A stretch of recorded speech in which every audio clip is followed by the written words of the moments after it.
Welcome to Business Live. I am Mark Croskery. In BL tonight, we're talking about Kingston Properties here, a listed company on the stock market, acquiring New Kingston property. Another deal by them. They've been very active since raising a lot of money, a couple of billions Jamaican. So they've completed the acquisition of 7 Dumfries Road in New Kingston. They go on to say it's been purchased on a sale and leaseback agreement, and it is going to be slated for further development. So look for more construction to come. The construction market is clearly booming. Wherever you drive or go around Jamaica, it's a sector that is moving and shaking, especially looking at Caribbean Cement results. Next up, we got ISP Finance Service here.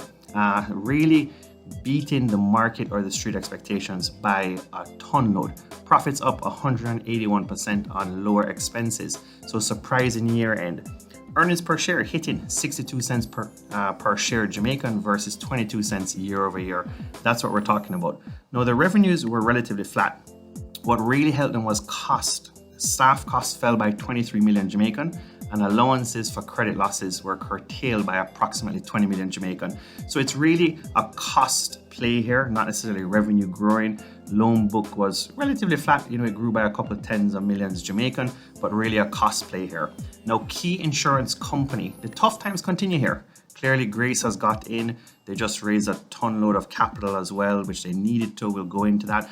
But tough times here. The 2020 results still showing a heavy net loss of 299 million Jamaican.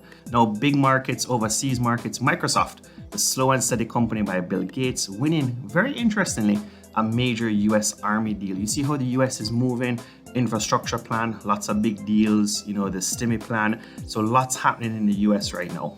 So what they're doing here is it might not have the pizzazz of Apple, but Microsoft delivering. Now this is a contract for augmented reality headsets and said to be 22 billion US over 10 years. Last up, we got Delta Airlines. Now they're commencing to sell the middle seat again.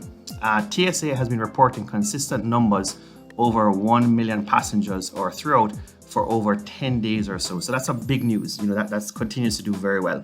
And vaccines in the US market are beating expectations continuously.